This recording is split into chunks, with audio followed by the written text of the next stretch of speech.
अब घर जाने का टाइम हो गया है। रुको जीनी, पूरे कंपनी में सिर्फ तुम ही जल्दी घर जाती हो। जितनी सैलरी तुम मुझे देती हो उसमें इतना ही काम होता है, मुझे जाने दो। लेकिन बाकी सब तो अभी काम ही कर रहे हैं। लेकिन मैं यहाँ एक्टिंग करने नहीं आई हूँ। अगर काम करने की एक्टिंग करना है तो उसके अलग पैसे लगेंगे। जीनी, अभी तुम यंग हो, तुमको ज्यादा मेहनत करनी चाहिए। मैं मेहनत सिर्फ 7 बजे तक करती हूँ, उसके बाद मुझे आराम करना होता है। क्या तुमने अपना आज का काम खत्म कर लिया है? हाँ। तो फिर घर जाओ, मम्मा इंतजार कर रही हैं। चलती हूँ, बाय।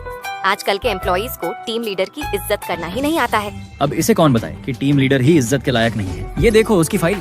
जीनी की उम्र कम है लेकिन उसके पास आइडिया बहुत ज्यादा है। इतने में हमारी डायरेक्टर साहिबा आ जाती है। प्रिंस, आज से हमारी कंपनी 23 साल से छोटे लोगों को नौकरी नहीं देगी। इतनी बड़ी डायरेक्टर होकर भी आप उस छोटी बच्ची के पीछे हाथ धोकर क्यों पड़ी हो? तुमको ऐसा लगता है कि मैं उसके पीछे पड़ी हूँ, लेकिन मेरा उससे कोई लेना देना नहीं है। बहुत खड़ूस डायरेक्टर है यार। प्रिंस, जीनी को अब काम करने में कोई परेशानी तो नहीं जाएगी? अब डायरेक्टर जीनी को परेशान करने की कोशिश करेगी। सबसे पहले वो जीनी के जैसे दिमाग वाले किसी आदमी को ढूंढेगी। कियान, तुम तैयार हो जाओ, तुमको अब जीनी के साथ मिलकर काम करना है और ये काम सिर्फ तुम ही कर सकते हो। एक काम को दोनों मिलकर करेंगे तो दोनों के बीच कंपटीशन बढ़ेगा। दूसरा, वो जीनी को ऐसा काम करने को बोलेगी जिसमें वो माहिर नहीं है। जीनी, तुम अब से कॉपी राइटिंग का काम संभालोगी? लेकिन मैं कैसे? मुझे पता था तुम ये काम नहीं कर पाओगी। बड़ी अजीब है यार। वो छोटी छोटी गलती से जीनी का कॉन्फिडेंस लेवल कम करने की कोशिश करेगी। आज के मीटिंग में सभी अपने अपने काम की रिपोर्ट देंगे। मैंने रिसेंटली ही अपनी 3 इम्पोर्टेंट स्कीम्स और 5 रिपोर्ट तैयार किया हूँ। कियान के बाद सभी ने अपना इंटरव्यू दिया और जब मेरी बारी आई तो हरामखोर ने सुनने से ही मना कर दिया। जीनी, अब मीटिंग का टाइम खत्म हो चुका है, तुम अगली बार बताना। मेरी इज्जत की तो वाट लग गई। प्रिंस, मुझे लगता है जीनी डायरेक्टर से बहुत परेशान हो गई है, वो अब काम नहीं करेगी। टेंशन नहीं लेने का, उसके लिए मैं हूँ ना।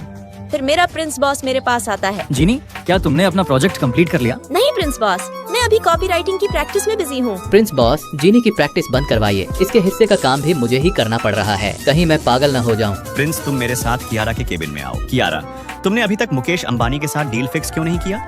बॉस, कियारा ऑफिस के दूसरे काम में बिजी थी तो वो डील फिक्स नहीं कर पाई। कियारा, कुछ भी करके अंबानी जी के साथ डील फिक्स करो। बॉस, मुझे एक मौका दें, मैं वादा करती हूँ कि ये डील हमारी कंपनी को ही मिलेगी। अगर डील नहीं हुई तो नौकरी से निकाल दूंगा। अब तो तेरी नौकरी जाएगी। फिर मैं दूसरे दिन अंबानी से मिलने उनके ऑफिस जाती हूँ। रुको, अभी अंबानी जी आपसे नहीं मिल सकते। मुझे उनसे मिलना है, तुम कोई जुगाड़ लगवाओ। अभी वो अपने पर्सनल काम में बिजी हैं।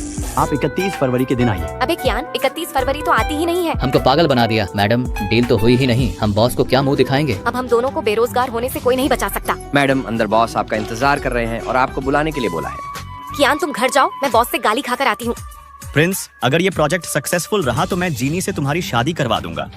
बॉस, मुझे माफ कर देना। अगर मैं जीनी को परेशान करने में ध्यान न देकर अपने काम में फोकस करती तो आज ये डील हमें ही मिलती। प्लीज मेरी इस गलती के लिए मुझे जॉब से ना निकालें।